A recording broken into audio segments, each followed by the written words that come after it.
Jodi, let's go to you with some of these concerns that we're hearing from people as they write in. Thank you, Priya. And also, I want to say what Ellipsis is doing and what Mr. Mandel's describing is very different and very needed compared to therapy bots where there's no human involved. You emphasize that, Priya, where there's no access to a human at all. So that's what you're asking me to address. Let me address that. First of all, I think that there's a huge amount of investment right now in for-profit companies that will provide bots that will be the only access that you'll have. And they usually have a kind of emergency escalation options for people that are able to be assertive.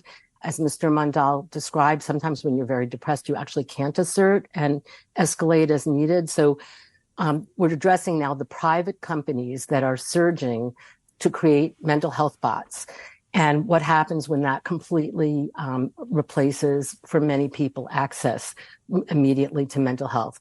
So first of all, you are right, Priya, that there's a huge shortage of mental health access in the world. So I am not against at all. As an ethics professor and professor of technology ethics, we basically work with AI developers to think about the issues upstream. It's important for us to use all the AI we can to get all the help we can to people in the world, and mental health is in a crisis. So one area where AI therapy bots can be extremely useful is the forms of therapy that are based on essentially CBT, cognitive behavioral therapy, which can be very effective for depression, anxiety, and panic disorder, but which have for 30 years now been therapies that people can do alone. For 30 years, we've had proven results of people doing them with pen and paper journals on their own, with some guidance from a real therapist. And so there are forms of bots that should be formed, I think, and companies that should exclusively work with people who've already have a background therapist or someone who's diagnosed them and built an alliance, and they can use them in between and take the huge crunch of pressure off the mental health services, just as Dean Miner described administrative load.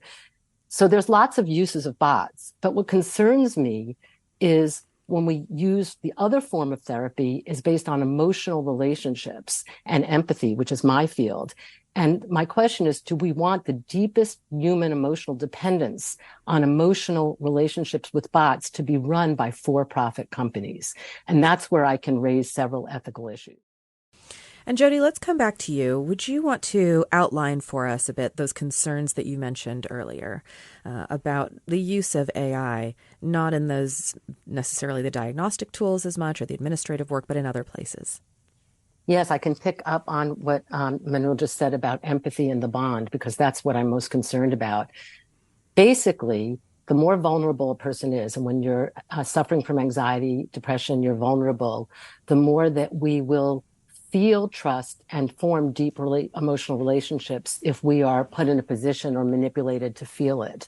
And that's extremely important because people have said, oh, we won't really develop close relationships with AI. But when AI is let me start at the beginning. We talked about, we're all on the same page, Betsy, Dean Miner, all of us, that there are forms of evidence-based therapies that once somebody is hooked up with a real therapist, they can do on their own with AI bots in very successful ways using CBT, cognitive behavioral therapy. The other stream of therapy is based on forming a very deep emotional dependence on a therapist. That psychodynamic form of therapy is meant for people to feel the very deepest feelings of love and trust. When that goes awry, it can go seriously awry, and psychotherapists are trained to help from that going awry. We know that when there is hallucinating of AI machines, as Dean Miner brought up, or other kind of glitches, we've had some terrible cases already. We have a man in Belgium it wasn't actually a psychotherapy bot, but it was a ChatGPT precursor that was being used that way by the man. And he developed a close love relationship with the bot and committed suicide, as the bot told him to, because he believed that would save the world from climate change. We've seen it with Replica, the romance and friendship bot, and where people have similar things have happened, and people with eating disorders using mental health bots. And my key point here is that we live in a country where there's very little regulation compared to Europe and the rest of the world. And these companies can launch. I'm not talking again about the kind of rigor that someone like Mr. Manul is bringing to his company, which is very different. But there are a bunch of companies launching without any regulatory model, and they're launching these emotional dependence-based therapies, especially to children and in the schools. And I want to talk about that for a minute. Harvard's Digital Business Newsletter wrote about one very successful right now new mental health bot, that their business model is fantastic because what they're doing is they're giving the psychodynamic therapy bot, it has CBT, but also interpersonal psychodynamic therapy in the bot.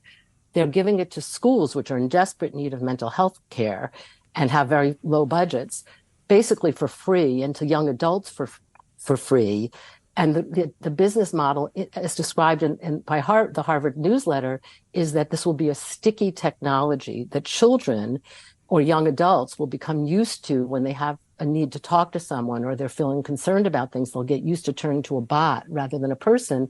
And that will be a convenient habit throughout life and become a big customer base.